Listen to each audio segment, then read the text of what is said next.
everyone, and welcome to the Organizing to Victory podcast, where we're talking garage politics.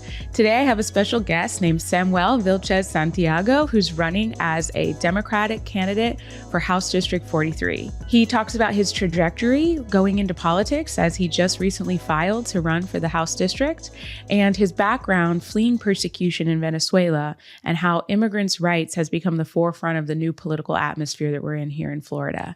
He talks about education and environmental issues, as well as our fight for equality here in the state. So here's my conversation with Samuel. Everybody, I have a very special guest in the house, basically the political celebrity of Orange County, Samuel Vilchez Santiago. How you doing? Good. Thank you so much for having me. Well, since I actually have you sitting in one place and not running all over the city canvassing, I want to brag on you a little bit, because you were actually one of my first friends that I would call and vent to when I started my political career. And I always felt like you had all the answers. And I didn't know until later that you were like way younger than me. So my mentor is way younger than me politically. And so I'm so excited to learn about who you are, where you're from, because since you always have like an astute know-how politically, I think it's really easy to just see you everywhere and not really know the real you.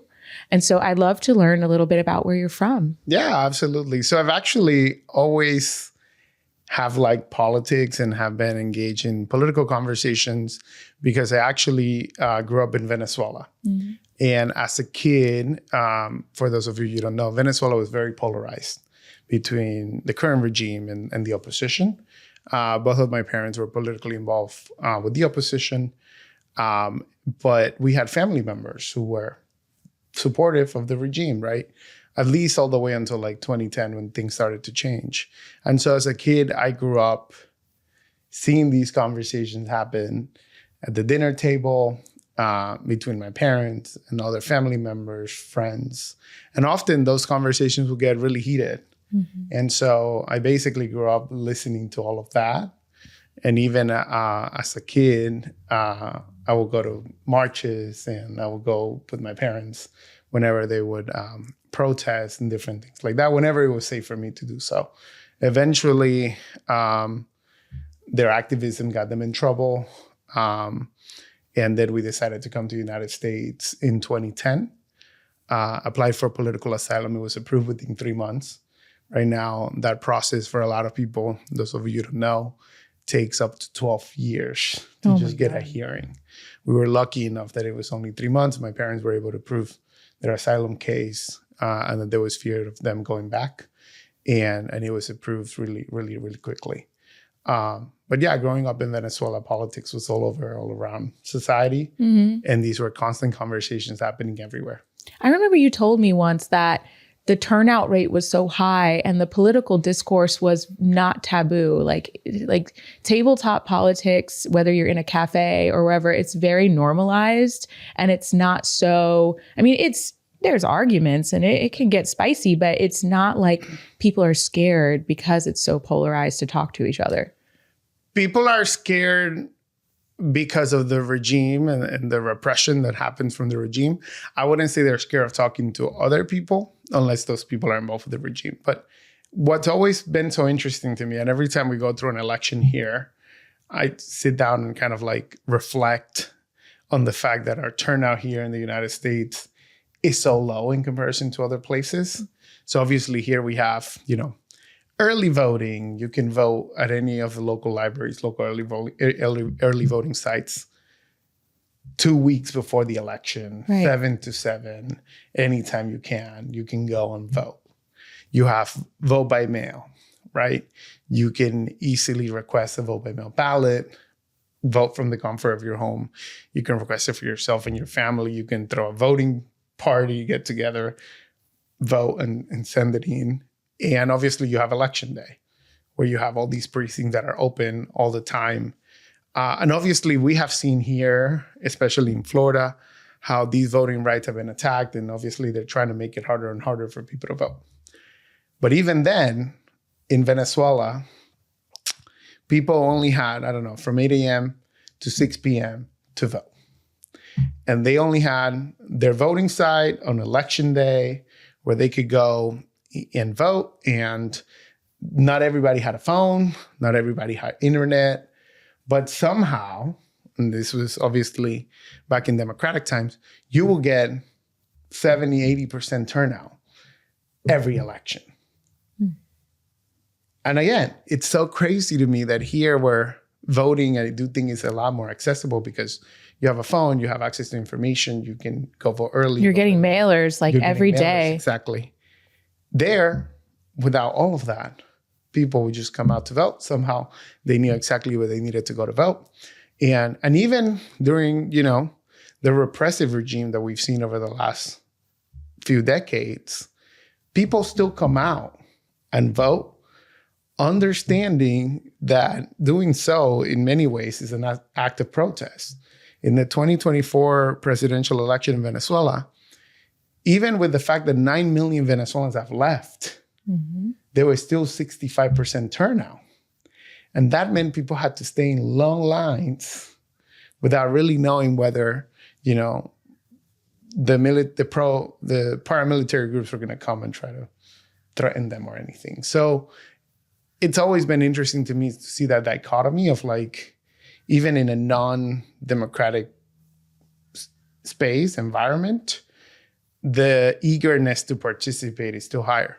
And again, that's not to diminish all of the obstacles that there are here in the United States from a voting rights perspective, from the fact that, elections happen on a Tuesday when people are working, people don't necessarily have the time off to go work. And quite honestly, also we've seen, especially with, our wealth inequality increasing, people having 2 and 3 jobs.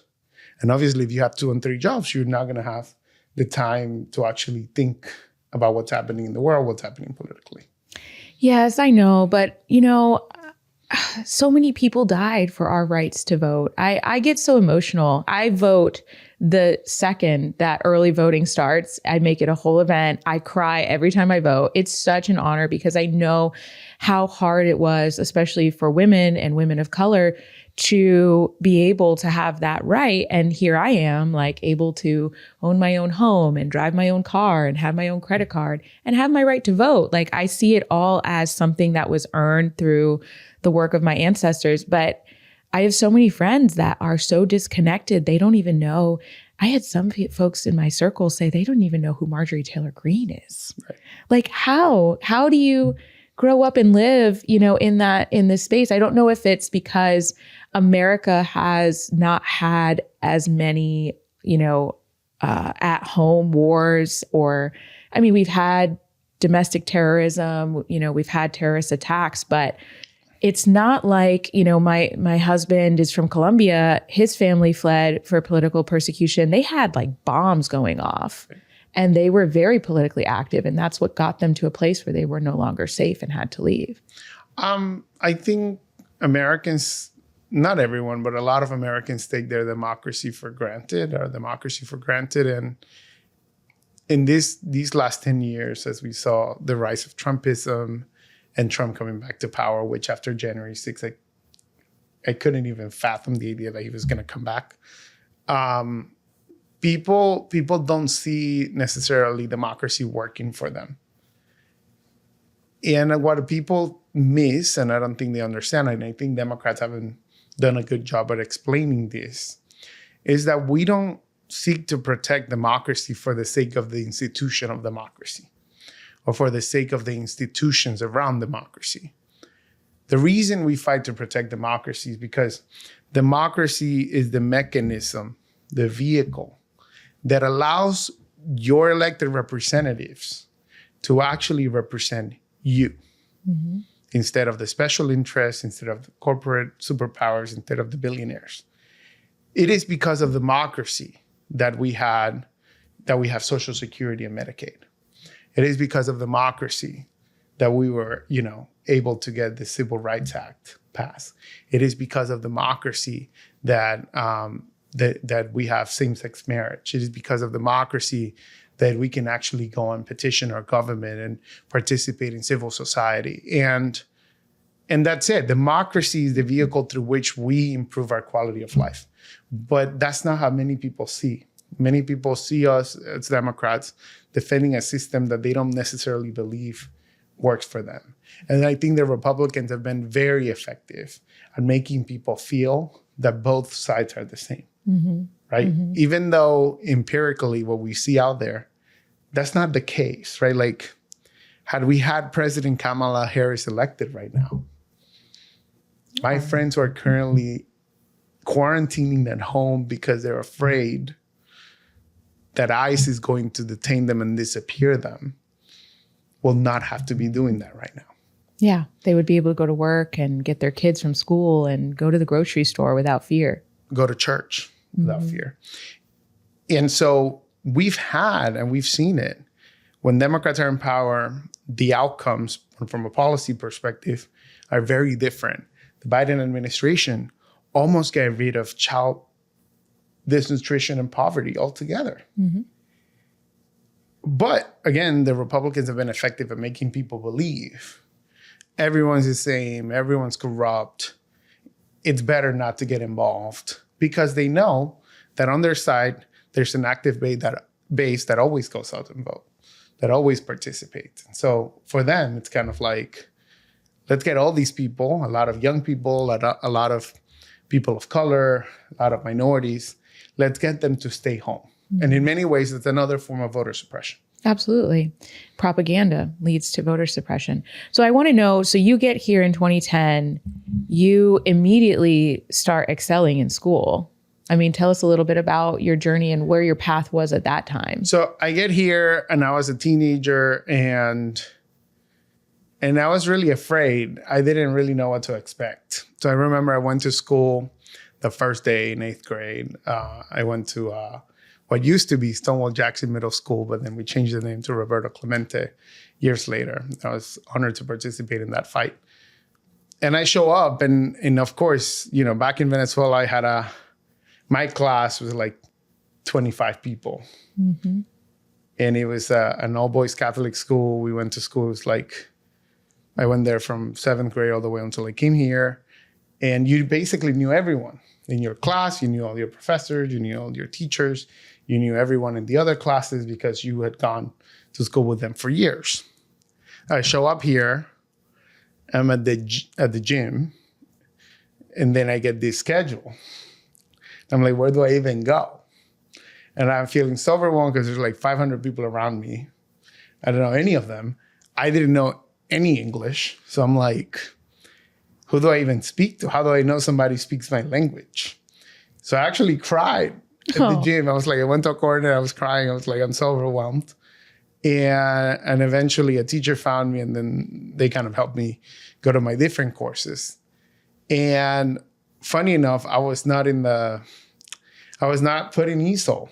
Somehow I was put in the regular system. So eventually we were able to change it. And then I found some great teachers, some great mentors there.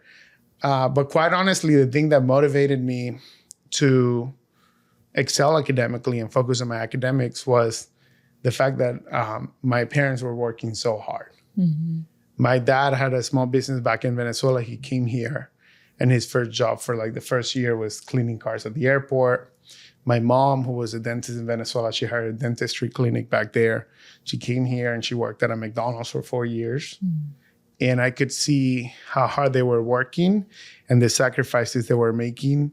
And it was all for me and my little sister to have a better future. And so from my perspective, I was like, the only way I can help is by focusing on my thing, which is school. So I did well in 8th grade, then moved to Colonial High School, started school there. I got out of the ESOL program and started taking courses. And then I really found a really strong community at Colonial High. I was also afraid a lot of people had a lot of negative things to say about the school. Colonial is about 90% minority school, a Title I school, mostly serving a low-income population. So, of course, everybody in the community, everybody in a lot of circles will talk a lot of crap about the school. So I was like, I'm not sure what to expect. But when I went there, quite honestly, I had a large community of people who were supportive, who were helping, who wanted me to get ahead, my teachers, assistant principals, coaches, et cetera, et cetera. When I get to 10th grade, I start taking more advanced courses. I start taking AP courses. I started trying to enroll for the enrollment program. I started getting involved in a lot of service-driven organizations, Key Club, the National Honor Society, the Beta Club. Eventually, I became president of my class in 11th grade. I founded the Hispanic Honor Society. I met now Representative Johanna Lopez, who holds the seat I'm running in. She was my teacher for 3 years for AP Spanish Literature, AP Spanish Language, and then she was the sponsor of the Hispanic Honor Society, where I was president of. And we did a lot of great work at Colonial. We registered 500 students to vote just in a week, participating with civic organizations, 501c3 organizations that came into the school and helped us train other students on how to register people to vote. We got a lot of students to do community service. I think in 1 year we did a combined 2,500 hours of community service. We would go out to food pantries. We would go out to door knock to collect food for our Thanksgiving food drives. And then we will bring them and put them all together, give them to the school. The school will then deploy them. We will go out for community cleanups. And then we did a lot. We also did some advocacy. We will go out and met with our representatives. We met with our school board member. We met with a lot of our county commissioners. And it was kind of this perspective of like making the students and making our community see that we need to get involved. And getting involved does not only mean advocacy, does not only mean voting, but it also means service in the community, because that's how you can actually understand the community. Yeah, but you had your foot on the gas since you got here. I mean, why wasn't something in your mind telling you like, I just want to relax. I just want to be a kid. I just want to play. I don't want to instead, it almost seems like you came into this mindset immediately of like, I'm not only going to excel, but I'm going to try to make every single aspect of the world around me better and advocate. Because of my parents. Like I saw them work so hard and I saw them leave behind so much that I felt like I had a responsibility to excel, that I had a responsibility to ensure that their sacrifices were worth something and that they had made the right decision, you know. Obviously, we had to escape, so it was tough, but when they were deciding where to go, they picked the United States because they believed that this country provided the best opportunities for me and my sister. And so I wanted to make sure to utilize every opportunity to the fullness. Yeah, but you know, a lot of children of migrant families will just go to work young and just work in whatever job they can get in order to help their parents out. You took it a step further and you were like, I'm going to learn the system in and out of what I have in my control and try to put my hands on it and optimize, you know, whatever situation I'm trying to make better, whether it's helping the impoverished in the community or helping to make your after school clubs more inclusive for, you know, the Hispanic community. Like there's got to be something there that's even more, you know what I mean? Because I think people are so defeated. They don't feel like they have control. I think so. I was also working, by the way. So my first job was actually door knocking. So I started working with this group that was here called New Florida Majority. Okay. Now I'll drive all the way to, I was in 11th grade. I will drive all the way to Osceola County to door knock because that's where they needed us, because they needed Spanish speakers. And then after that, I started door knocking for the DEC.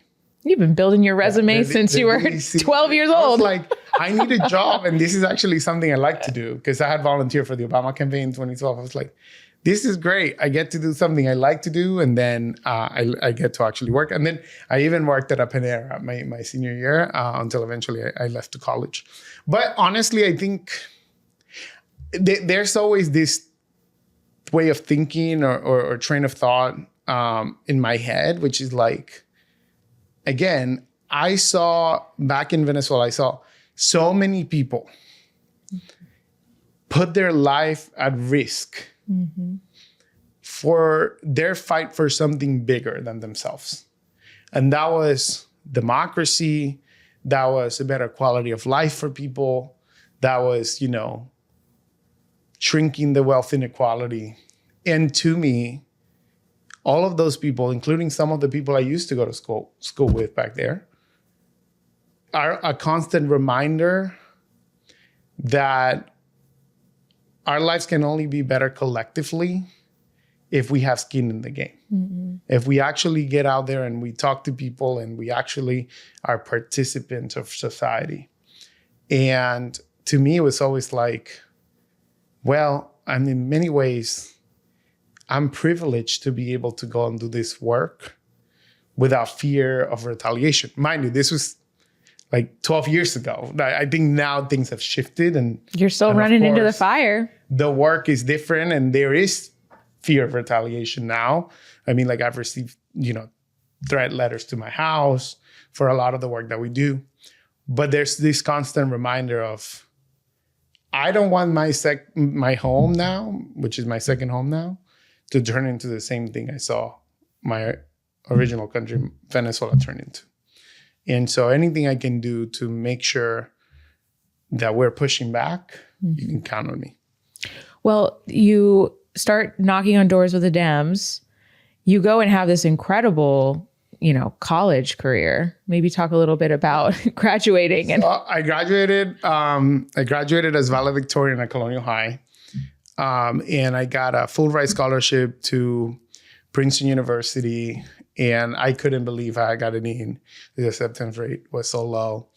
And basically, I was like on top of the world. There came the time to do my valedictorian speech. And again, Colonial High School is about 80% Hispanic. Most of the parents are monolingual Spanish speakers. And I draft my speech, go to the principal's office, here's my speech. And half of it was in Spanish. So and it was talking about something we're talking about now, immigration.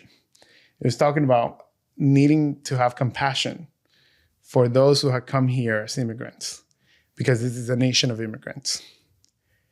And then the principal looks at me and says, basically like, no, you have to do it all in English and we have to pre-approve every word you say. So I look at him and I say, with all due respect, I'm not going to give a speech that my own parents cannot understand.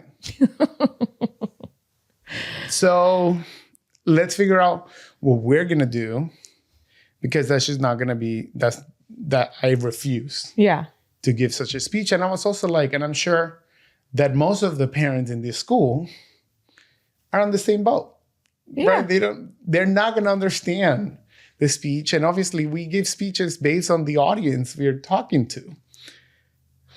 Long story short, eventually, after a little bit of pressure, I got some teachers to help put pressure. The school system gets involved. They say, okay, go ahead. You can do your speech. You can have the Spanish. Let's just have the assistant principal who spoke at our campaign kickoff and who knew Spanish actually review it before. They review it. Okay, great. I gave the speech. It was like in front of 11,000 people because it was at the graduation. And it kind of went viral on like national Spanish news. Nice. It was like picked up. So now I'm here. They're talking about my story. And it was actually in coordination with a National Day of Action in support of Dreamers. Nice. So because the day of my graduation was the same day of the anniversary of DACA. And so we kind of used it to ride the wave, to talk about why it was so important that immigrants are supported in this country and why it's so critical for our economy, for our communities, for you name it. So I, from there, graduate. I go to Princeton. I get in there and I go from a school that was like 90% minority to a college campus that was like 20% minority. Yeah. Right. So it was a very different dynamic of having to understand how to belong and what belonging actually means. So I go, I'm super excited. I'm like, I'm not sure what to expect. Actually, the first week was, they give you different options for your pre-orientation. So one of the options was community service. The other option was like, you go on a camping trip. I was like, I've done community service my whole life. I've never gone camping. So let me go camping. So we go camping at Harrison State Park in New York. We're there for a whole week, and it was awful. I've never gone camping again. I'm like, I can do it for a day. Yeah, a week is a lot. 5 days carrying everything I'm carrying, like 50 pounds, walking like 10 miles a day. I'm like, I don't think this is for me. But it was still a great experience because I felt like I needed to try it before I could like say, I don't want to do this. I come back, was trying to figure out like, what do I study? Started taking classes. It was great. I loved how small the classrooms were, the classes that I was taking. I had classes that were like 5 people. It would be the professor and 5 people, and we would just literally talk about all the readings. I was reading probably 600 pages a week from my assigned reading for my courses, and it was extremely engaging. And there was a course I actually got to design with a professor that helped me when I was writing my thesis, and it was one-on-one. Me and the professor talking for 3 hours every week about the reading, the academics, all of that. And then in month 3, I had always been an activist, but month 3, the Black Justice League at the university does a sitting at the office of the president of the university. And of course I participate. I go to the sitting. And I got involved into a lot of activism on how to make an institution like Princeton live up to its actual potential and actually support all of its students. So over the next 4 years, so I was the president of the Princeton Latinos y Amigos, which was the biggest Latino organization.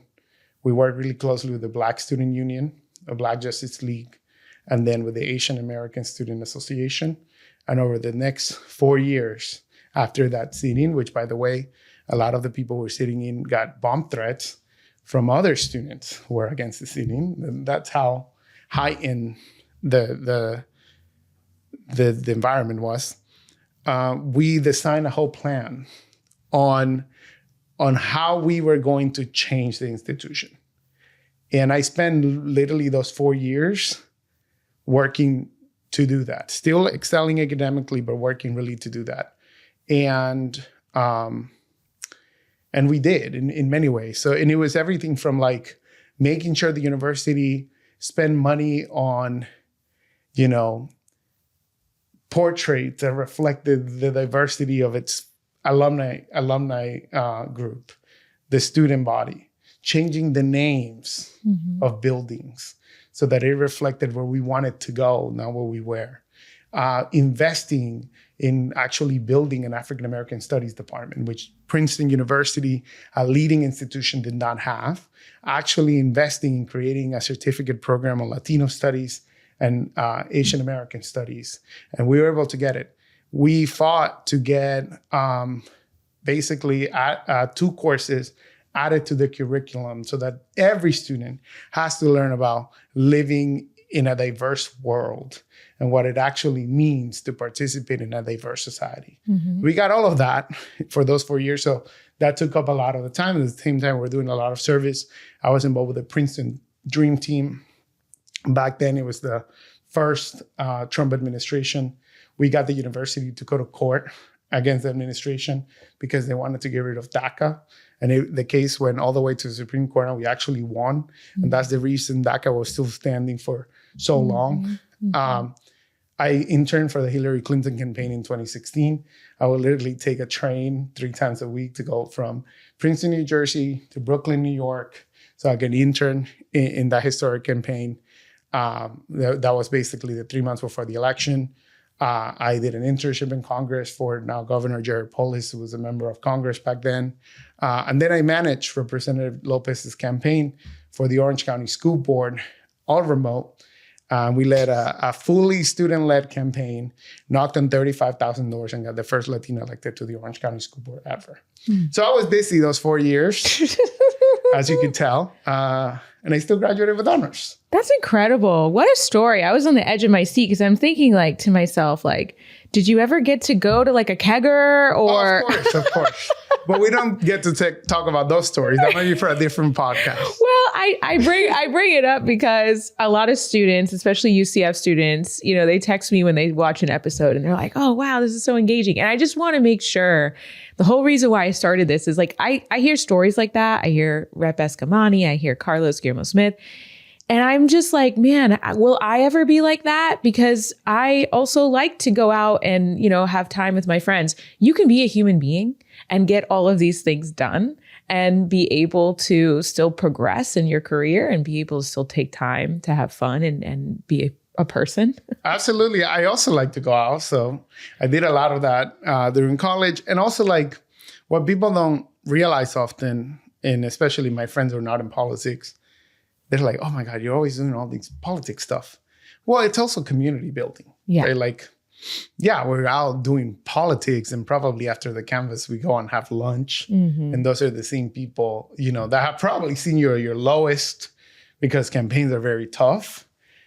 That can also, you know, lift you up because you share that same level, and then you can go out and then you can do other things, of course. Absolutely. Life is about balance. You have to find the right balance. It truly is, because I grew up in Deltona. I went to Pine Ridge High School. It's basically a giant suburb with nothing to do.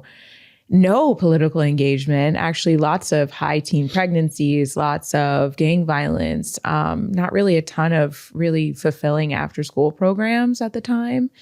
And then in college, you know, UCF has come a long way from when I was there in 2013, where I just felt so hollow for that fulfillment of like awareness and engagement. And I went through a lot of depression because I didn't find those circles till way after college.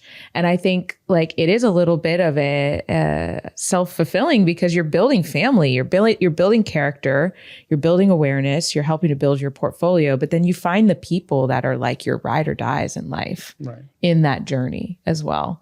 So that's a really beautiful story. And then you get the first Hispanic school board member elected. When and why did you decide to come back to Florida? So I decided to come back to Florida right after college. So I actually got a really nice job as a consultant in Atlanta. And I was like, you know, I don't know, like maybe I should just go make money, right? Like it was like, I was making like 6 figures right out of college. It was great. I got my first apartment. I started this job. It was like a 9 to 5. It was easy, right? Like I go, I do some spreadsheet work, I come back. Then I have the rest of my day. I'm like, okay, where's the fun? And a lot of people thought I was crazy. I was like, I hate my life. I literally was like, I cannot stand this whole 9 to 5 You made stuff. it to the American dream, like, so they say. Sorry, like I'm making so much money. Sure, I get my Christmas bonus. I'm like, dang, it's nice. But I did not feel great because I felt like I could be doing so much more. And it was in a moment where like things were really tough around the country because it was the end of the first Trump administration. I had just gotten off I was still a member of the Orange County Charter Review Commission. I was the youngest ever appointed member to the Orange County Charter Review Commission in 2020. And we had done a lot of great work to protect Split Oak, to provide rights to clean water for the first time for any county in the state of Florida. How old were you? I was just 23. The state of Florida. And I was the youngest by like 15 years. Yeah. And I will go into these meetings and I will fight all these people about how important it was for the next generation to have access to clean air, clean water, green spaces, and an environment that we can actually enjoy. Because that's what people move to Florida for. I live here in Florida because the weather's nice and because there's so many open natural spaces to do things in. Daddy visits for one day, not for a whole week out in the camp. Just one day. I have gone on hikes to Split Oak for one day. I don't think I can do it more. I live like 20 minutes away. I can go shower at home. But I had been doing that work. So I was traveling for the meetings from Atlanta. I was like, okay, I'm still not sure what to do.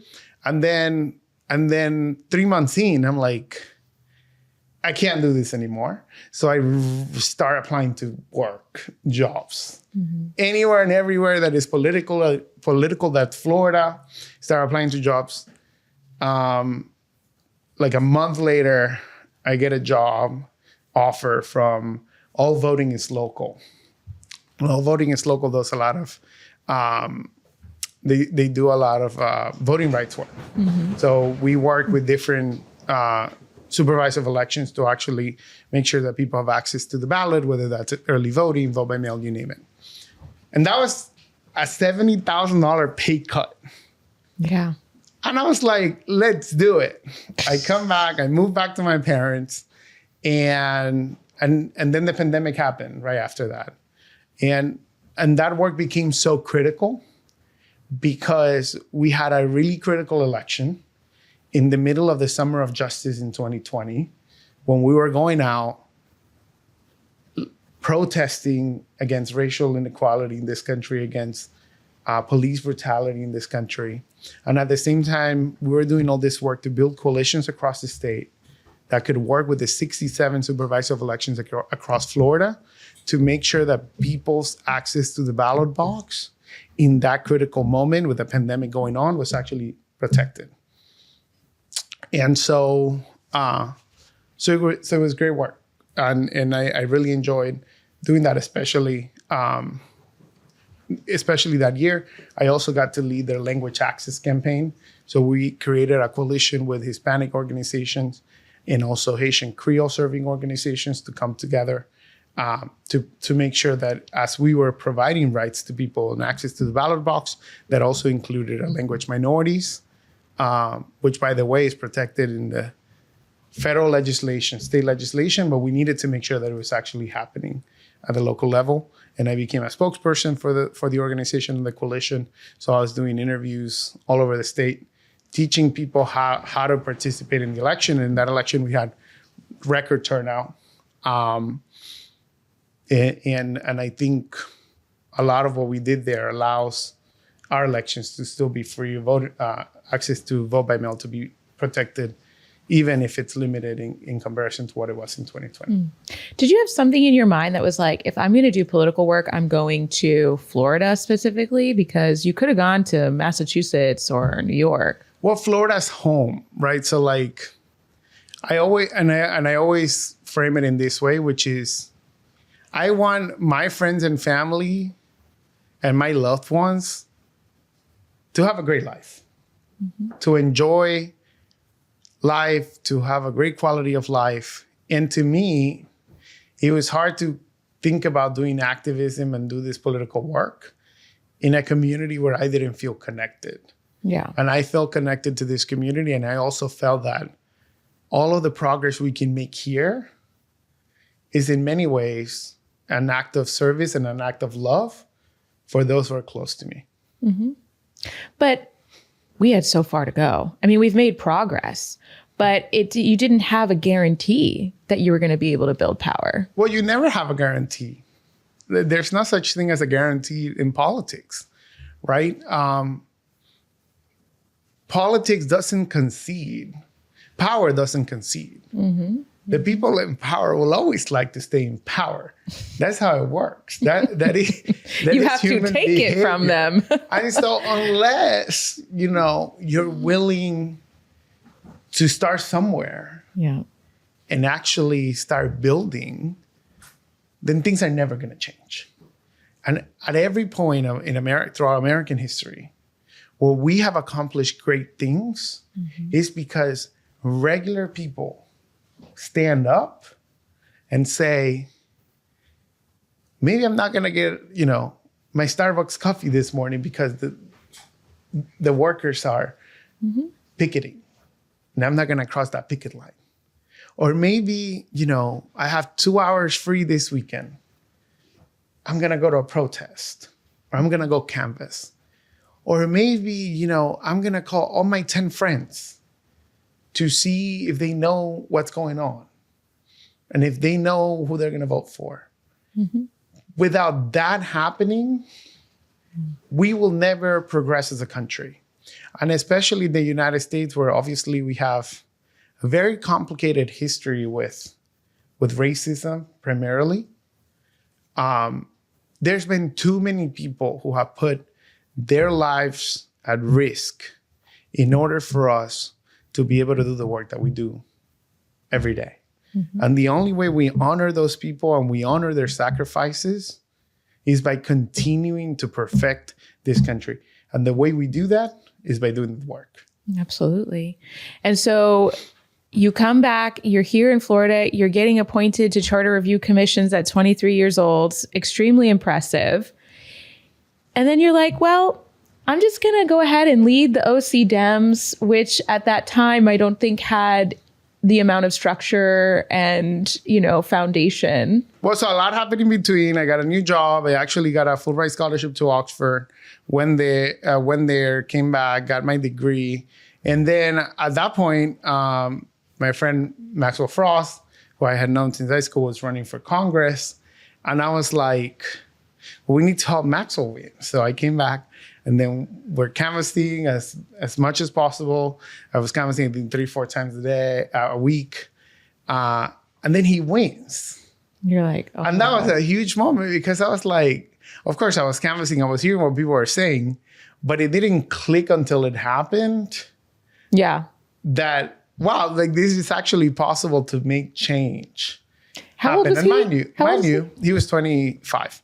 Mind you, we had gone through that with like Johanna's campaign for the school board, and it obviously felt great because we had put in so much work. But with Maxwell's election, it was almost like a better future is actually possible. And look at what people in my community just did. They made history, and it was at a bigger scale. And it wasn't only Maxwell. It was like, I remember that election that it was like, Rita Harris got elected state rep. Maria Salamanca was elected as the first openly LGBTQ member of our school board. We had some great elections for the Orange County Commission. And even in a moment, that was in 2022, in a moment where Florida went like super red, mm-hmm. I still saw hope in the people of Orange County. Mm-hmm. And it wasn't on the politicians. It wasn't on the party. It was on the people of Orange County who had made all of these wins and all of this progress happen, even though the rest of the state went the other way. And I think it's a beacon of hope for the rest of the state. I think a lot of other blue, strongholds started becoming weaker and weaker and eventually went red. And I think they're looking at the work that you've done with the community and saying, like, how can we get back there? Right. So a lot of people ask me, hey, you should step up and run for chair of the party. And at that moment, I was doing a lot of work on the immigration front. So quite honestly, my time was very limited because we were fighting SB 1718. Mm-hmm. We were having dreamers and going to Tallahassee to fight against that piece of anti-immigrant legislation. We were working really closely with the Biden-Harris administration to launch the TPS programs for Venezuela, Haiti, El Salvador, Nicaragua, to launch the humanitarian parole program to allow people to come in a legal, safe way to the United States so that any American can actually sponsor someone to come and they can do it through a regulated process. And so it was a busy time. And then I became vice chair of the party because I felt like time-wise, that made the most sense. The chair eventually had to step down for professional reasons. So then I stepped up. And I was like, well, what do we do now? And so I did exactly what I know what to do. First thing is we start building. Mm-hmm. We build a team. We build a grassroots network. We build trust mm-hmm. with the elected leaders, with the stakeholders, with our communities.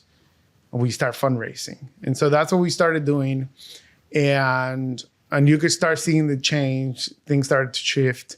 But the first kind of a major win for many of us as we were just getting started with the work that the party was doing was Tom Keene's election mm-hmm. to the State House in the special election in January 2024. We had spent, my thought coming in is, we need a win. Yeah. And the special election was called literally like days before I was elected chair. And so I was like, this is the win we need to have. And so we coordinated all the stakeholders, Team Frost, to start door knocking early, even before the primary was done. And that was a very competitive primary. And everybody else across the state, making sure that everybody understood how critical this election was going to be for us moving forward. And we spent the holiday season door knocking, because the election was, I believe, January 11th, if I'm not mistaken. So we had no time to waste. They outspent us, like always. It was like 3 million to $1 million. There was a lot of work put in by then leader Fentress Driscoll and her team, a lot of work put in by our team here, by Team Frost, by the different organizers and groups and volunteers. And I remember a moment where I was really proud. The weekend before the election, we had over 100 canvassers door knocking the whole weekend. We knocked on over 5,000 doors. And Tom Keene went on to win by 500 votes. And I tend to think that was because of those organizers. And that was kind of a proof of concept that we were headed in the right direction. Well, I remember when you first came on the scene around the OC Dems, when you were like just before you became vice chair. And I remember people were calling me like, Lee, you should get active with the Democratic Party. And I was like, no, I heard those meetings are a mess. Like I was just doing issue-based canvassing, and I heard that there used to be like a lot of fighting, a lot of, resource hoarding and like other things. And so I just was, and they were like, no, but Samuel is now getting into leadership. You got to do it. And I remember this first meeting that I saw you speak. Lee was very skeptical. I was like, oh, okay. So this is just a different temperature now. And people want to gravitate towards things if they see momentum, if they see there's a plan. I think, yes, obviously we have a plan and that plan is clearly articulated. We also have a team that I think reflects all of Orange County. But I think something that is critical for a position like being party chair is being able to build coalitions and being able to build consensus. And it's very tough because the Democratic coalition and the Democratic Party is really big tent. Yeah. And so it's really hard for all of us to align on every issue, all of us to align on the approach to get things done, all of us to align on even like which politicians we like. But there's something we align on, and that is, we believe that if Democrats get elected, our loved ones will be better off. And so I always come from this idea that if we can agree on that, then everything else is secondary. Because until we don't gain power, all of these other conversations won't matter as much. Yeah. They matter. Like, for instance, I am a big supporter of Medicare for all because I believe every human being deserves the dignity to have health care. And in the richest country on earth, that's the least we can afford if other countries do it. But until we don't have a Democratic majority in Congress, in the Senate, in the House, and it cannot be a tiny Democratic majority, it has to be a huge Democratic majority, having that conversation is premature. And that is the reality, that often we're having conversations before we get to the point where we actually have power. We actually build power. And obviously, as party chair, we've seen, county commission meetings, city commission meetings. A lot of those discussions are between Democrats. Yeah. But I'd rather these discussions be happening in rooms full of Democrats. Yes. Than in rooms full of Republicans, like it happens in Tallahassee. Yeah, because I mean, the Republican Party is just so different than what it was. I'm just seeing a lot of Republicans that I know feeling like they don't have a place in their own party anymore because it's becoming so extreme. And even if just one extremist is in the room, I mean, you can look at Alicia Ferrant and what she's doing to the school board. They make the culture wars front and center to really distract and remove the ability for cohesion in order to get things done. And it becomes just destructive.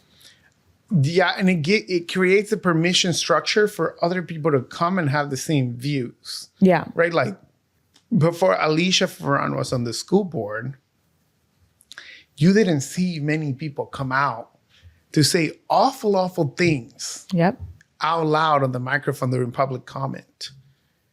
You wouldn't see people bringing Bibles into the schools. And honestly, look, everyone has their own religious views, and that's okay, because this country was founded upon this belief that everybody matters and everybody should be free to worship who they want to worship.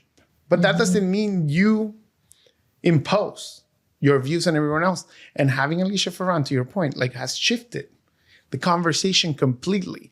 Instead of our school board members being able to talk solely on the fact that, you know, we need to improve our schools.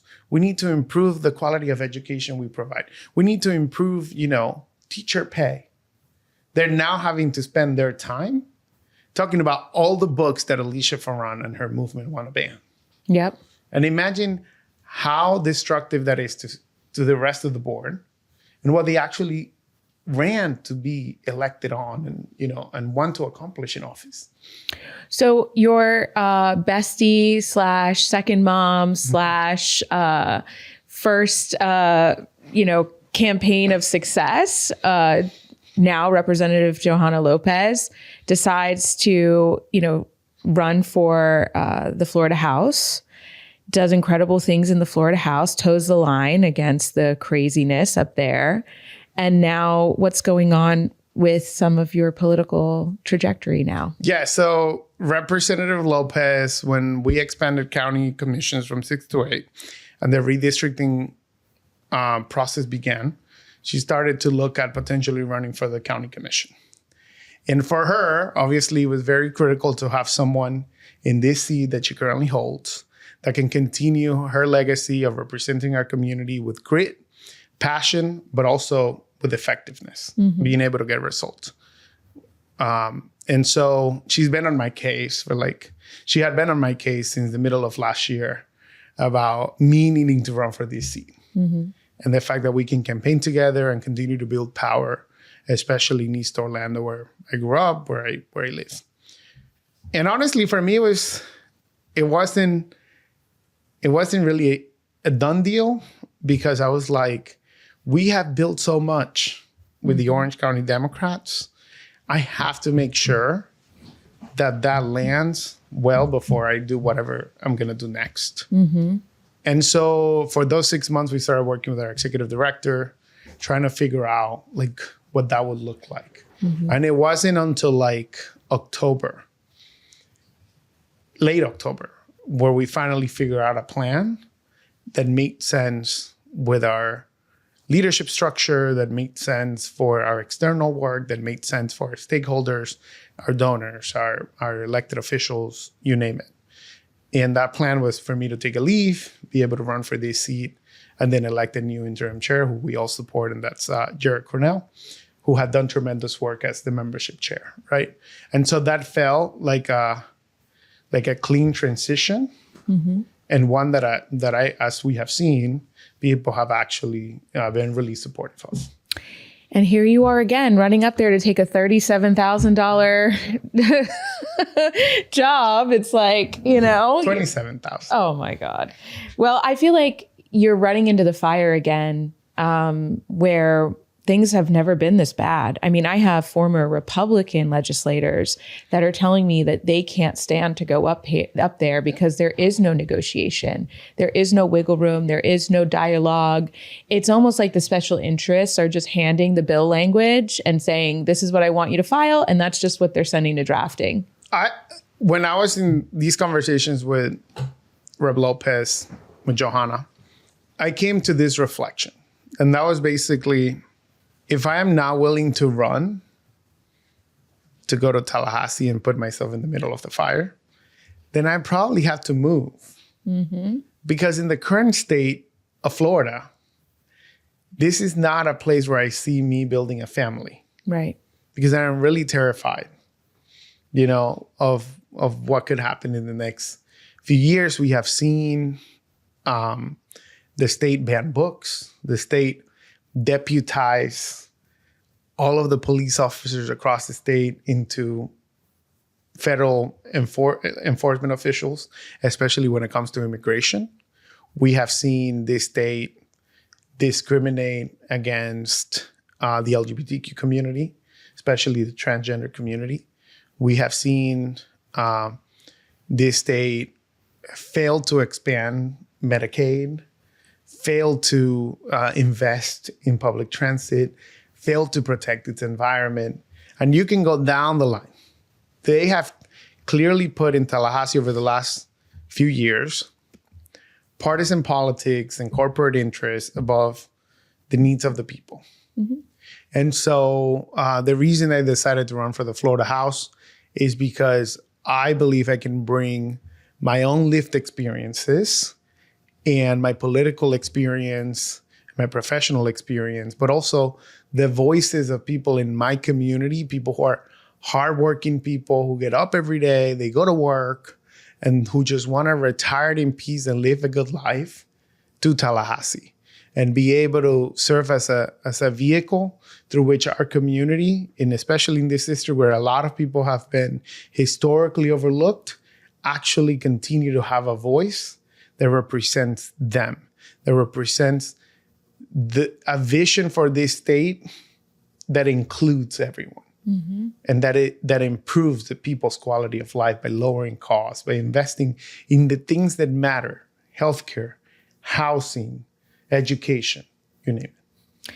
I think the worst thing that put Florida on the map in the worst way is all the voter suppression. I think before Project 2025, there was Florida, ground zero of some of the most egregious, voter suppression tactics that were later implemented in other parts of the country, but were test run here. Even to go as far as to banning passing out water to people waiting in line to vote, or, making it so much more challenging for vote by mail that you have to re-register. And now even going so far as to gerrymandering the congressional maps. And if you've seen some of the drafts of these maps, it's like laughable, but it's dangerous. I had a conversation with Congressman Jamie Raskin when he came here. He hosted a roundtable about voting rights and what's happening here in Florida. Mm-hmm, mm-hmm. In my words to him were very simple. What's happening here is not normal. It is not democratic. It is not democratic for the state to utilize taxpayer dollars, upwards of $50 million, to go against Amendment 3 and Amendment 4, as they did in the last election. It is not democratic for the state to send the election police after people who exercise their right to petition their government, which, by the way, is protected in the United States Constitution. Go after them, to intimidate them so that they would say that they didn't mean to sign this petition, so that they can go after the people that are organizing the petition process. It is not normal for this state to be seeking to take away people's right to vote by mail, to make it harder for people to vote by mail. To purge votes. To purge voters. It is not normal for people to have to stand in line like they did in this county for 3 and 4 hours in order for them to be able to exercise their right to vote. And we saw it all over Orange County. Just want to preface that it was a DeSantis appointed supervisor of elections that made it egregiously hard to vote in a timely manner. Who was completely unqualified, by the way. And then try to take taxpayer dollars to then fund a scholarship under his name as he was leaving the office that he was never elected in or elected for. So, and it is not normal that now, after you take people's healthcare away, the ACA subsidies that are going away, that are going to primarily impact people in Florida, many of whom voted for them, after you failed to fix the inflation crisis and only add fuel to the fire by passing tariff policy that every economist in the world thinks is dumb. And then you add fuel to the fire by creating this deportation force that violates people's rights and is basically disappearing the workers that make our economy work. both which are inflationary policies.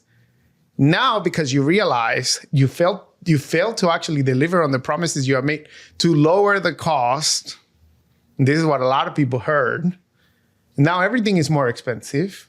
Mm-hmm. Now people are being kicked out of their homes, kicked out of their healthcare. People are having to go back to work after they retired because they can no longer afford their property insurance. They can no longer afford their property taxes. They have to pick between buying groceries or actually going to the doctor. It doesn't make sense. Like, what's their end goal? What kind of Florida are they trying to create? Because it's not livable for most people. So after all of that, they know they're not going to win the next election. So what do? You rig the process. You rig the maps. You call this mid-decade redistricting cycle that the Florida Constitution does not allow, because voters in Florida in 2010 were very clear. We want partisanship out of our maps because we want to be able to elect our representatives in Congress, not our representatives electing our voters.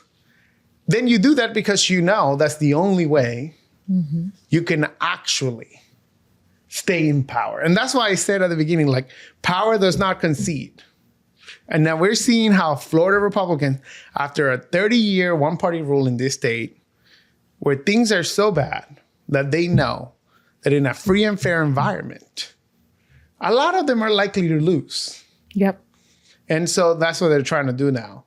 And I really do think especially this legislative session, we have to be very observant, very involved in pushing back against this takeover that they're trying to do across the state.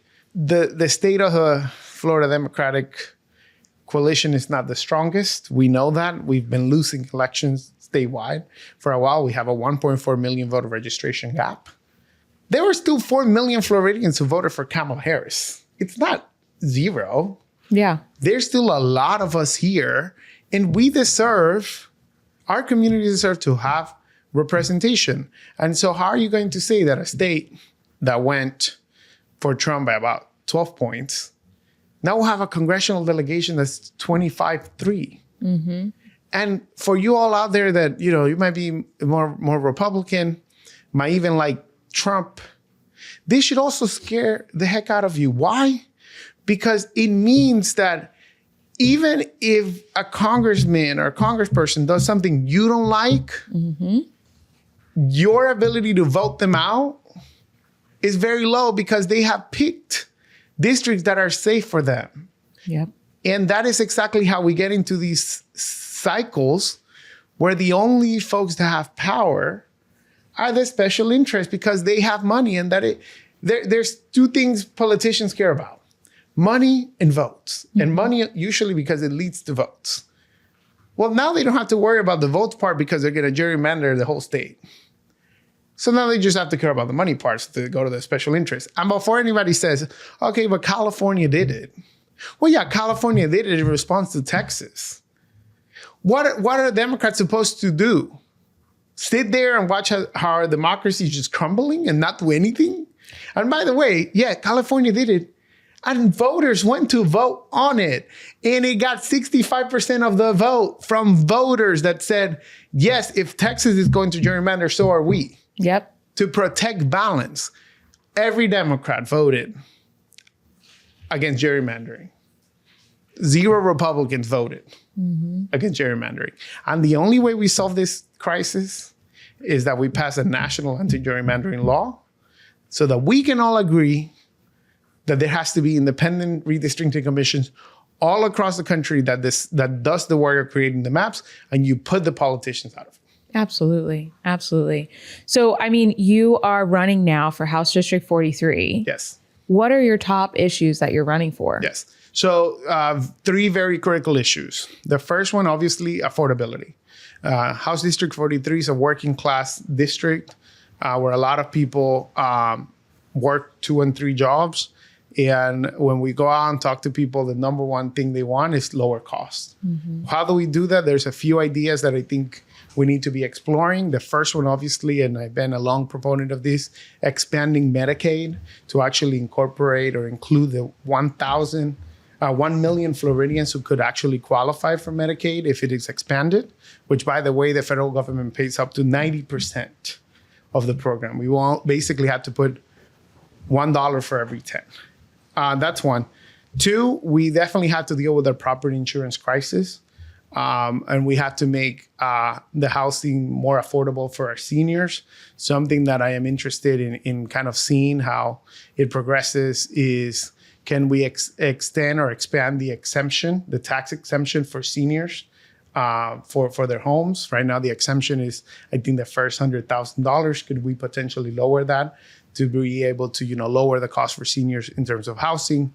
There's obviously this idea of getting rid of property taxes. What they don't tell you is that it's basically a defund the firefighters, defund the police, defund the schools proposal, especially because they're not willing to go after things like, other sorts of corporate incentives that they provide. And then third, this has been another idea that's been discussed, looking at how do you reduce tolls. That will be a big thing, especially for people who utilize their cars in order to work. So that's number one, affordability, housing, healthcare, and then just general regular life. The second one is public education. So we have seen over the last few years, basically the funding that is there for our public schools is being taken out because they have created this voucher program that allows people to take their money with them and go to these private and charter schools that are completely unaccountable. They don't follow the same curriculum. They don't follow the same standards. And so the kids are not getting the same type of education. And what that has done is it actually has led to the closing of schools. Here in Orange County, the school board had to vote on closing 7 different schools. And the reason is because a lot of kids have left to these unaccountable charter schools. And also the immigration issue has created this thing where people are self-deporting because they're so afraid. And so that has led to 7 schools closing, including 3 schools in District 43, including the school my sister went to, Chickasaw Elementary. And I was at McCoy Elementary when they hosted their meeting with the community to talk about potentially closing McCoy Elementary. And the parents and the teachers are all so upset because their normal is now changing and they don't know which school their kids are going to go to and how they're going to make that work with their daily schedules, especially since a lot of the kids will walk to that school because it was a community school. And so I believe we need to invest in our public schools. We need to invest in our teachers. And listen, if you want to have school choice, you want to have charter schools, fine. Don't take the money out of the public schools. Mm-hmm. That is the problem, that they take the money out of the public school. And so the kids who stay behind in the public schools are basically relegated to a second-class education. I am the product of public schools in our district, Title I public schools. And I really heavily believe that we need to be investing in our public education. Then the third topic, which is very close to me because of my line of work and my line of advocacy, is protecting our immigrant communities. Mm-hmm. I was talking to friends who are here legally awaiting their process, whether that's asylum or application for a green card or you name it. And they're currently quarantining at home for the last week because they're so afraid to go out, mm-hmm. to go to the grocery shop, to go get a Starbucks. I've even had volunteers for my campaign who say, I really wanted to come out and volunteer, but why don't you send me a list that we can call people because we're afraid to go out? And quite honestly, a lot of people think, well, that doesn't impact me. Right. It's only these immigrants. And oh my God, they broke the law. No, they didn't break the law. This administration has made 1 million Floridians who are here legally on their temporary protected status, mostly Venezuelans and Haitians. They have made them not have a status anymore by taking away TPS. So this whole idea of they're just targeting the criminals, only 5% of the people who have been detained have any sort of violent criminal record. 5%. Mm-hmm. And imagine if you take out 1 million people out of the Florida workforce, then you are going to be impacted because you will pay the higher cost for housing when construction costs go up, when you pay the higher cost for food and groceries, when 50% of our agricultural workers are immigrants. And so if you're taking them away, who's going to do that work? And you are basically making life harder for you just to make other people suffer. Yeah. And that is the most un-American thing we can ever imagine. Like, look at my story. Someone who came from nothing to be able to give back to our community, went to some of the best institutions in the world. Mm-hmm. That story, I am cognizant, is only possible in this country. I don't think had my parents migrated to any other country, that story would have been possible. And that's why we need to continue working to protect and expand the American dream, not create fear in our communities just for the sake of creating fear. Mm-hmm. Because we are not benefiting from this. Even if you agree with the policy, there's nothing you can say, oh, this has gotten better because of the mass deportation policy. Mm-hmm. Mm-hmm. And that's why I honestly do think we have to look inward and think about our own morality and what we value, because I really do believe that this is the moment in history that we're going to be looking at 30, 40, 50 years from now, and we're going to be asking, where was I? Mm-hmm. Where was I standing? Was I standing with the immigrants that are often, in the shadows, that are often overlooked, that are often in fear? Or was I standing with Trump's deportation force that was terrorizing our communities without any sort of accountability and without any sort of following actual due process? Mm-hmm. That is all we ask for. Due process. Yeah. Somebody has a claim for asylum, they have to go through the asylum case in the way the asylum process has been defined. Somebody has a green card application, they have to go through that process in the way that it's been established. That's all. Mm-hmm. Nobody's asking anybody to hand out asylum approvals or green cards or citizenship. Not yet. Maybe when Democrats get elected. But right now, we need to protect the due process. And for those of you who are bystanders and just don't think it impacts you, I really do believe this administration is trying to figure out how far they can go with the immigrants, and then potentially do the same thing with their political opponents. And that's why it's so critical that right now it's an issue of economic opportunity, of morality, of democracy, but also of defining who we are as people. Do we care for others or do we not? And so I really do think, and there's a group of us that are going to be new legislators. You have myself, Felipe Sosa running in 42, my friend. You have Luis Vieira running in Tampa. You have another group running in South Florida of people who come from immigrant backgrounds, and we're going to go fight to make sure that there's due process, that we're not spending our taxpayer dollars utilizing state and local law enforcement officials and doing something that makes our communities a lot less safe. Absolutely. So powerful, so strong. And I'm so excited to watch you grow into even more of a leader. I know it's going to be so hard. So please take the time for your mental health, because I know you're going to be wanting to fight with your foot on the gas the whole time.